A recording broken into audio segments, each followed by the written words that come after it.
Baik, selamat siang. Assalamualaikum warahmatullahi wabarakatuh. Hari ini kita bahas ya pada pertemuan 5 tentang teori kreativitas dan inovasi. Dalam kewirausahaan proses kemanusiaan yang berkaitan dengan kreativitas dan inovasi dalam memahami peluang, mengorganisasi sumber-sumber pengolahan sumber peluang itu terwujud menjadi suatu usaha yang mampu menghasilkan laba atau nilai untuk jangka waktu yang lama. Ya. Kata kunci kewirausahaan itu adalah kreativitas, inovasi, dan kemudian temukan peluang. Apa yang masuk dengan kreativitas adalah kemampuan untuk membuat kombinasi-kombinasi baru atau hubungan-hubungan baru antar unsur data variabel yang sudah ada sebelumnya. Jadi dibuat ya dalam arti kata eh, sebuah produk yang ada kemudian dijadikan sebuah benda atau produk yang baru sehingga menimbulkan daya kreatif atau imajinasi yang baru. Awal-awal itu dibentuk oleh orang-orang seperti memiliki ciri-ciri mandiri, terbuka terhadap yang baru, kemudian percaya diri, berani mengambil risiko, melihat sesuatu dengan tidak biasa, memiliki rasa ingin tahu yang besar, dapat menerima perbedaan, dan objektif dalam berpikir dan bertindak. Dalam hal ini, eh, seseorang ya, seorang calon wirausaha itu harus memiliki percaya diri. Artinya dia memiliki satu keahlian. Ya, orang yang percaya diri itu dasarnya adalah memiliki keahlian, pengetahuan, dan keberanian. Sehingga orang yang memiliki eh, keahlian dan keberanian, dia akan mampu membentuk dirinya atau memberikan dirinya kepercayaan diri yang baik. Ya. Dibandingkan kalau misalnya orang-orang yang tidak memiliki keahlian. Dia dianggap ya seseorang yang hanya berkutat atau memiliki gaya omong besar seperti itu ya. Jadi kalau misalnya itu memiliki keahlian, nah dia yakin akan ucapannya bahwa dia akan mampu mengerjakan sesuatu pekerjaan sampai dengan selesai. Dalam hal ini karena kegiatan yang itu berkaitan ya sesuatu yang menghasilkan produk baru dengan cara-cara yang baru, kemudian menemukan peluang pasar baru untuk menghasilkan produk baru pula. Jadi ini dikombinasikan faktor-faktor produksi dengan cara-cara yang baru. Kemudian mendukung budaya yang mendorong eksperimen yang kreatif, mendorong perilaku eksperimen dan lain-lain. Sehingga karakteristik orang-orang yang memiliki sifat kewirausahaan itu ya, satu sikap mental, satu kepemimpinan, kemudian tahu menyusun dan melaksanakan sebuah rencana. Jadi dia ada atur semua itu ya sesuai dengan tata laksana yang baik untuk mencapai tujuan dia. Kemudian apalagi ya itu memiliki keterampilan. Jadi keterampilan itu ya dasarnya satu keahlian, ya dia memiliki keahlian. Kemudian dia eh, tahu kapan dimulai, ya tahu menyusun rencana yang rapi hingga di akhir itu dia dapat mencapai tujuan.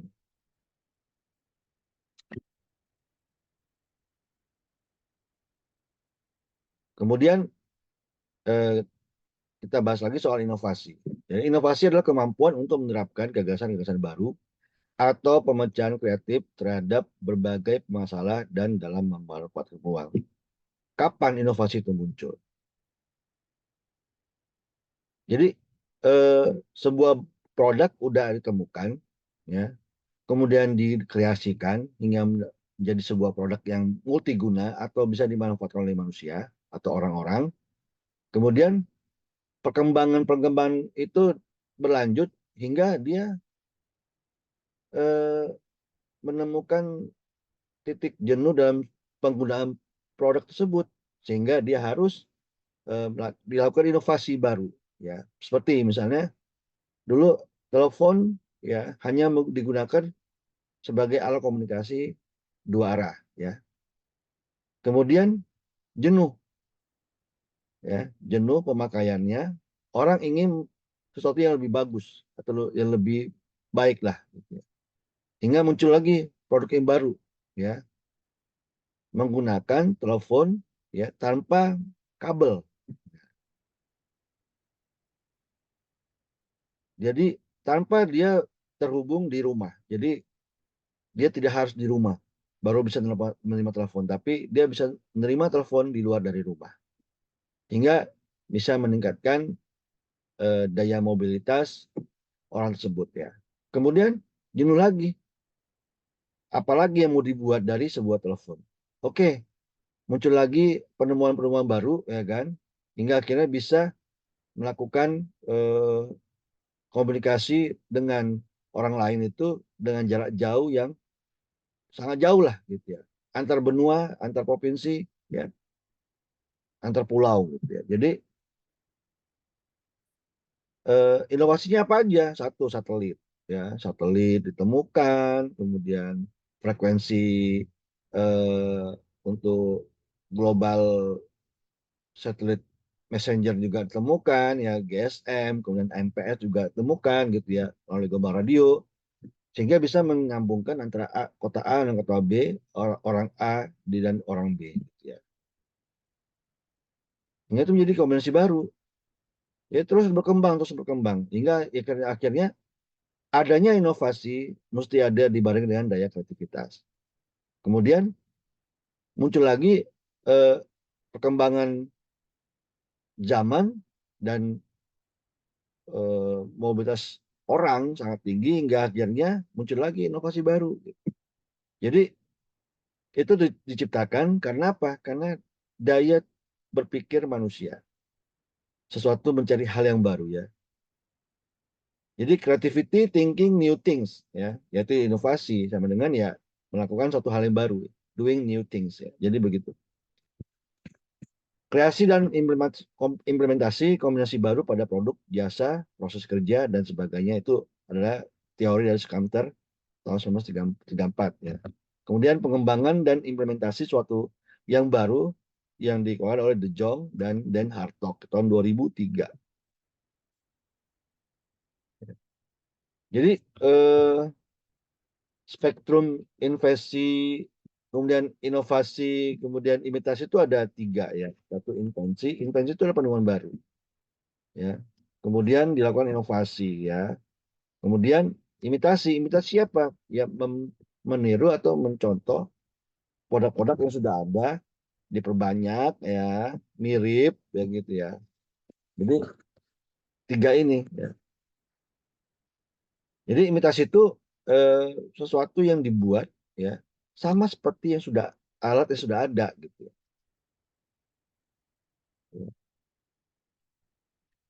Nah, berbagai contoh-contoh imitasi itu banyak, ya, seperti imitasi inferior, meniru tidak sebagus produk aslinya, ya, untuk dia menurunkan kualitasnya. Kenapa? Yang aslinya itu mahal atau bagus sekali, tapi harganya mahal, gitu. Jadi tidak mampu dimiliki oleh orang banyak.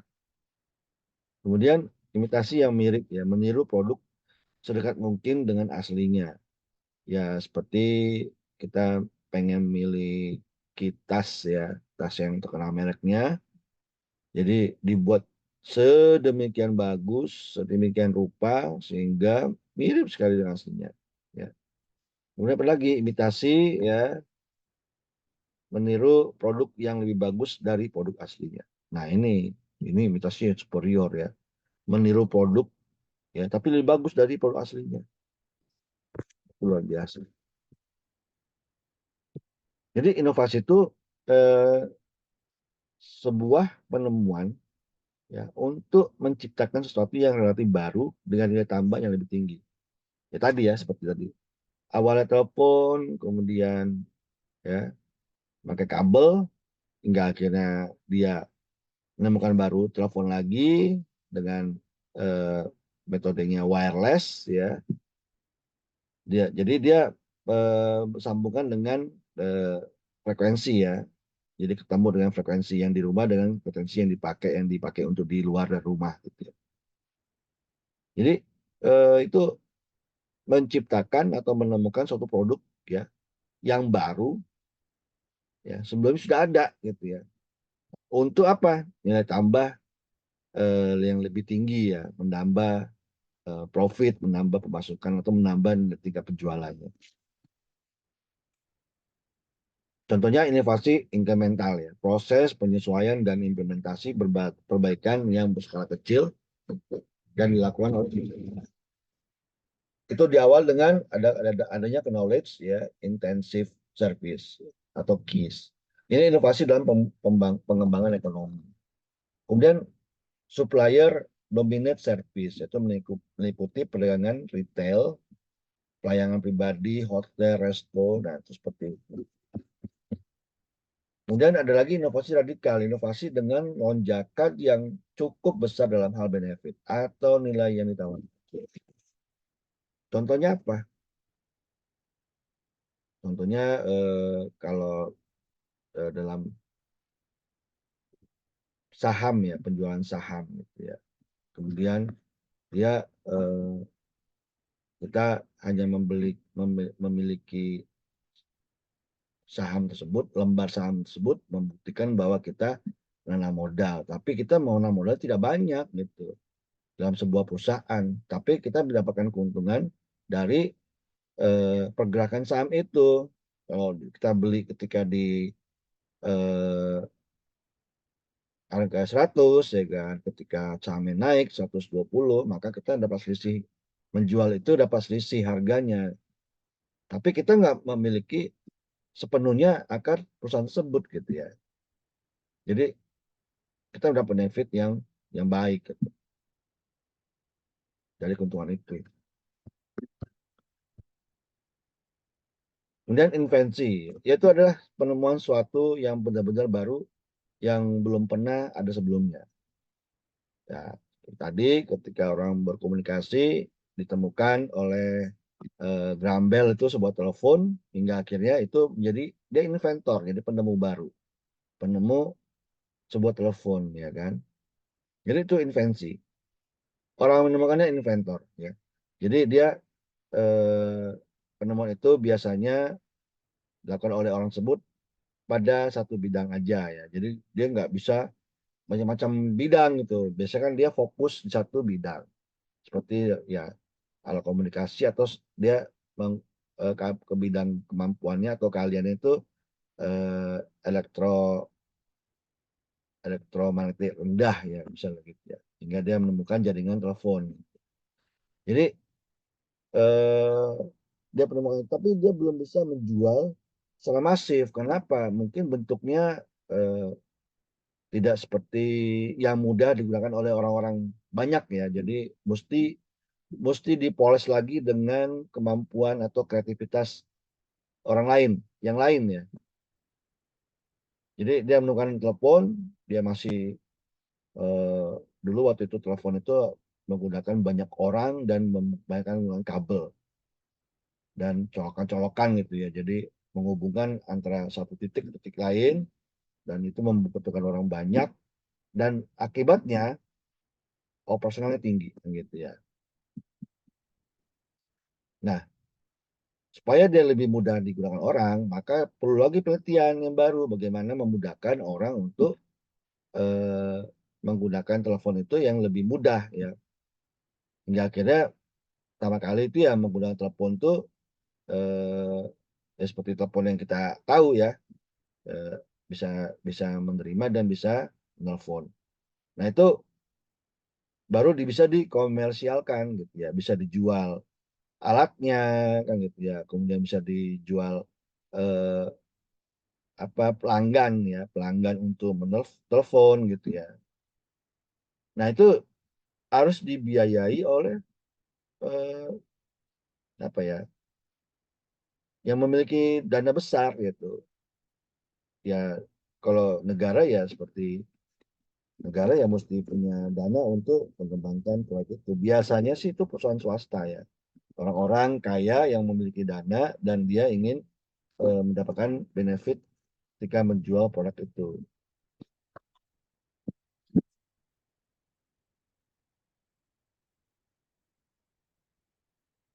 Kemudian topik selanjutnya adalah pemikiran, kreativitas, inovasi, dan kewirausahaan. Kreativitas adalah kemampuan untuk membuat kombinasi-kombinasi baru atau hubungan-hubungan baru antar unsur, antar data, antar variabel yang sudah ada sebelumnya. Inovasi adalah kemampuan untuk menerapkan gagasan-gagasan baru atau pemajaran kreatif terhadap berbagai masalah dan dalam memanfaatkan peluang.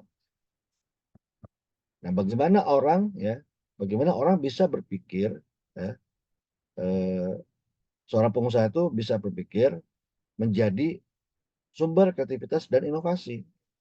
Nah, biasanya kalau seorang pengusaha itu atau wirausaha itu selalu memimpikan gagasan baru, menemukan hal-hal yang baru gitu, produk yang baru, ya kan? Sehingga dia selalu mencari peluang baru atau mencari cara baru untuk menciptakan peluang baru tersebut. Ya, selalu berorientasi pada tindakan. Jadi dia nggak hanya sekedar eh, ide, aku ingin membuat suatu hal gitu, atau saya ingin membuat suatu hal eh, apa gitu ya, A, B, C, tapi dia hanya ucapan tapi tidak melakukan rancangan detail untuk mencapai tujuan itu, ya. Jadi orang itu selalu berpikir, ya, berpikir untuk bertindak dari ide tersebut, ya. Jadi kalau ide tersebut bisa diciptakan atau dilakukan hingga menjadi suatu benda atau suatu produk yang nyata gitu ya. Memang diawali, ya, orang-orang yang memiliki ide besar, mimpi besar, ya kan, meskipun itu dia belum bisa cepat, ya, merealisasikannya.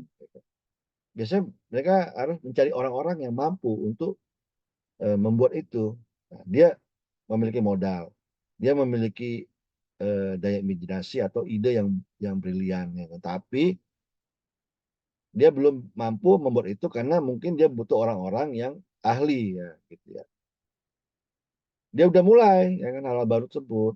Dia udah mulai, tapi gagal. Arti kata dia butuh orang-orang yang lebih tahu soal teknis, ya, teknis, atau dia tahu buat rancangan yang seperti apa gitu ya. Jadi dia harus mulai dari skala kecil dulu, ya. Biasanya kan selalu gagal. Di awal tuh gagal. Di awal tuh gagal. Hingga ketika dia gagal, apa yang kurang? Ya, apa yang perlu diperbaiki? Apa yang perlu dibenahi? Jadi dia akan selalu mencari eh, apa bantuan-bantuan, ya, dari orang-orang yang memiliki keahlian. Dia merekrut orang-orang tersebut, ya, untuk membantu dia untuk mewujudkan idenya. Nah, itulah namanya trial and error. Jadi itu bagian dari apa? Bagian dari sebuah penelitian untuk menjadikan suatu hal, eh, ide tersebut bisa menjadi sebuah produk yang nyata atau mewujudkan mimpi seorang wirausaha itu jadi produk yang nyata dan bisa dijual hingga akhirnya bisa menghasilkan benefit yang baru.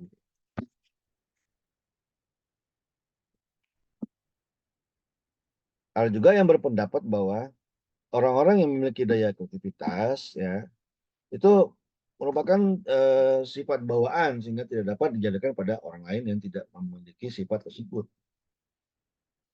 Akan tapi kebanyakan para ahli berpendapat bahwa pada dasarnya setiap orang itu memiliki kemampuan kreatif, ya, atau kemampuan kreativitas, ya. Jadi mereka tuh biasanya dilahirkan membawa potensi sifat-sifat yang kreativitas, ya. Tapi orang tersebut bisa menjadi kreatif, ya, karena faktor lingkungan, ya kan, atau kesalahan-kesalahan cara berpikir, ya. Jadi hingga dia mematikan kemampuan untuk berkreativitas, ya. Misalnya dia memiliki kemampuan kreativitas tapi karena lingkungannya itu seperti seperti dalam suasana perang misalnya kan, dia tidak bisa mengembangkan itu, ya kan,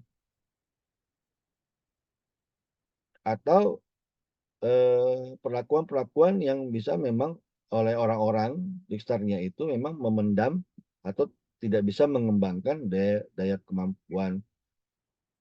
berpikir seorang untuk mengembangkan ya, daya kreativitas itu, sehingga mati ya, gitu ya.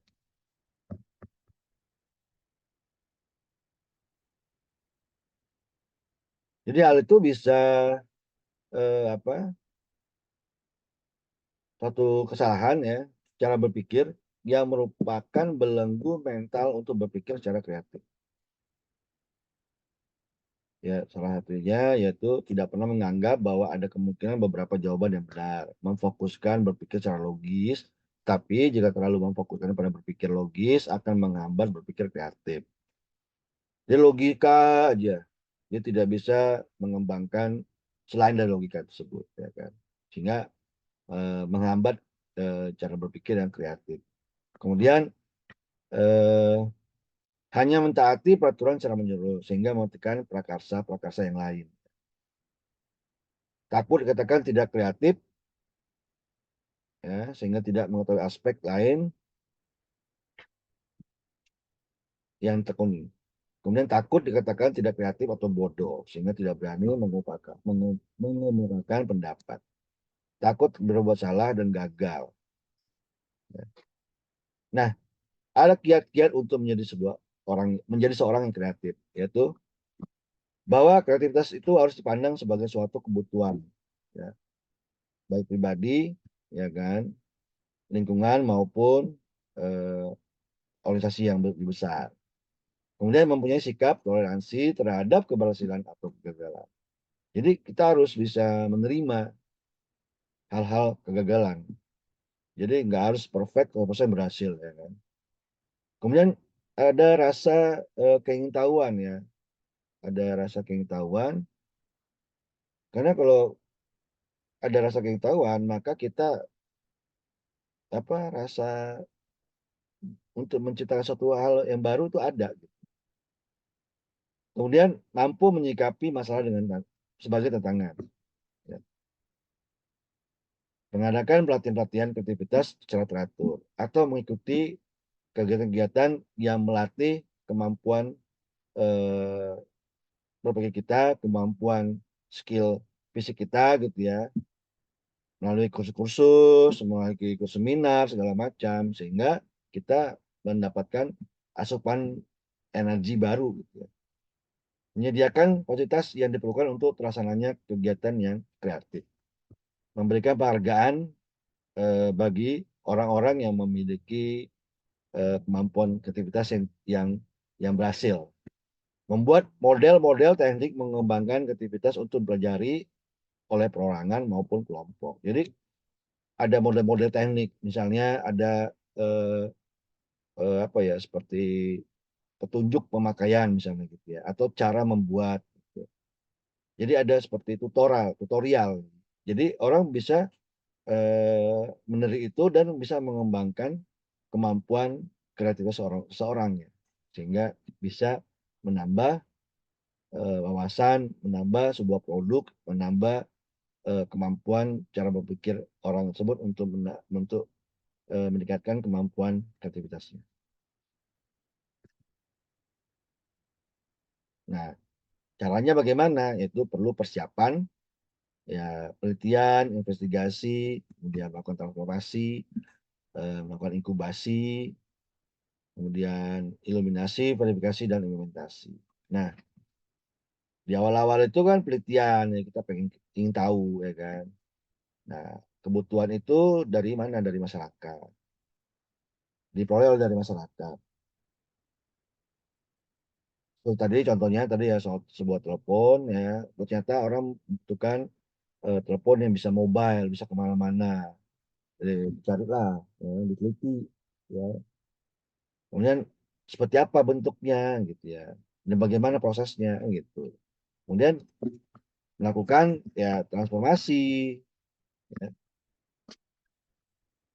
transformasi dari apa? Ya persamaan tadi, ya bagaimana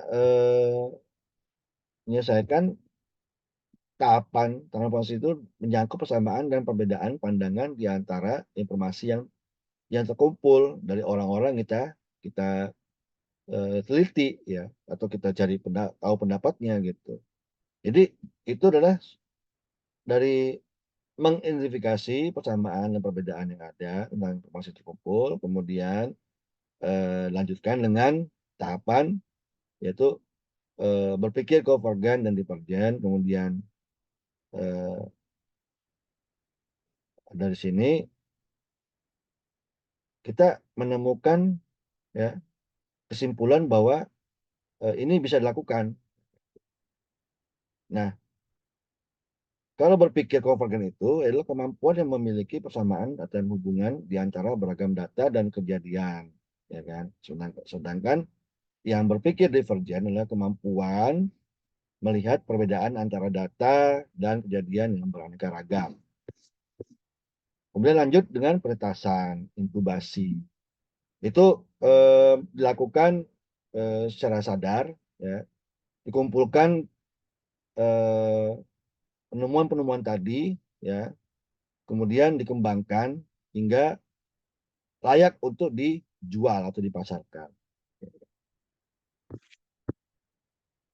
Nah, sebelum dipasarkan secara komersil, dilakukan pengujian-pengujian, tahapan-tahapan bahwa ini layak, ya kan, dari kualitas, dari jangka waktu pemakaian, kemudian dari eh, berbagai macam kelemahan dan kelebihan dari sebuah produk itu sehingga dia layak untuk dimiliki oleh orang-orang banyakan, ya kan, sehingga bisa lakukan implementasi ya hal-hal tersebut atau barang-barang tersebut untuk dimiliki oleh orang banyak hingga menjadi sebuah produk yang bisa dijual secara masif. Oke, demikian demikian ya kira-kira pertemuan kelima ini mengenai teori dan teori teoritas dan inovasi. Oke, terima kasih atas atensinya. Demikian, wassalamualaikum warahmatullahi wabarakatuh.